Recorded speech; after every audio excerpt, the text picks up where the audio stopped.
El dissabte 17 de setembre volava durant 6 hores el primer avió solar no tripulat d'Espanya. És el Solar Endeavour i l'han desenvolupat estudiants d'Enginyeria Industrial i Aeronàutica de la UPC de Terrassa. El projecte es feia realitat després de més de 5.000 hores de feina i 18 mesos de treball en equip. El projecte Solar Endeavour consisteix en desenvolupar un avió solar, però més que fer el millor avió solar del món, el repte és desenvolupar la tecnologia de l'avió solar. Tot això està marcat dins del programa Inspire, que és un programa pioner dins la nostra escola, el qual que intenta és fomentar la creativitat dels estudiants. Aleshores es crea un equip d'estudiants, però aquest equip no queda tancat, sinó que s'ha d'anar nutrint de les promocions que van pujant, i és un equip que té unes persones fixes, però que alhora es va dinamitzant i incorporant nous estudiants.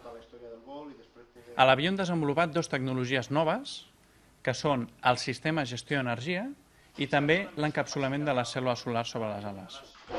Les cèl·lules solars fotovoltaiques estan fetes d'un material molt fràgil i molt poc flexible, que és el silici monocristal·lí. Llavors, adaptar-les a una superfície corba, com és l'ala d'un avió, sense que es trenquin, és molt difícil, i a més s'ha de fer amb un espessor tan petit perquè no afecti l'aerodinàmica de l'avió. S'ha desenvolupat un sistema de gestió d'energia que el que fa és balancejar en tot moment l'energia que prové de les cèl·lules solars, gràcies al sol, i l'energia de les bateries per alimentar el motor i fer que així aquest avió voli durant el màxim temps possible. Totes les proves de vol les hem fet a la Seu d'Urgell, per un tema de les persones que coneixem i on estan els pilots. Vam muntar tota l'operativa de vol, que consisteix en dues estacions de terra, una que seria per al pilotatge, és una espècie de remolc que ens proporciona l'empresa K2AB, que està ubicada a Moià. Tenim dues pantalles, una pantalla amb la instrumentació de vol com si fos un avió normal i corrent, però és un programa d'ordinador i hi ha un mapa on es veu la posició de l'avió, com es va movent per allà.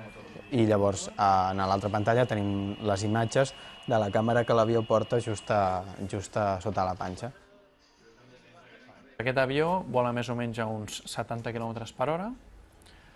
Llavors, en ordre de vol, és a dir, per volar al màxim de temps pesa 11,3 quilos, de fet porta 2,5 quilos de bateries, i ens porta un sistema de telemetria, és a dir, de control a distància, que li permet volar a 11 quilòmetres de distància, el que passa que nosaltres no l'hem volat tan lluny.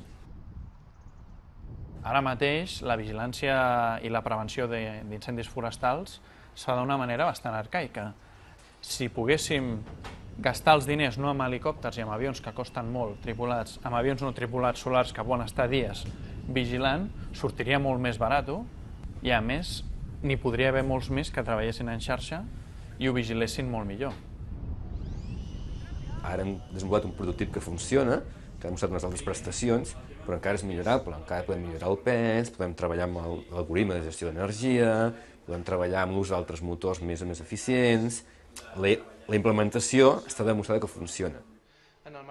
Es tracta de reforçar la creativitat, el desenvolupament d'una idea, la gestió d'un projecte, liderar projectes, negociació amb empreses, gestió de pressupostos, gestió d'equip humà, d'equip material, totes aquelles coses que des de l'escola com a assignatures és difícil d'impartir, la seva practicitat, però que ells aquí posen a la pràctica totalment.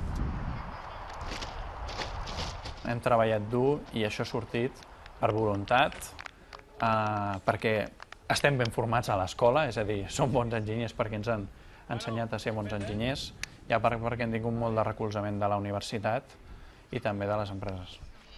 No, està tot bé, mira.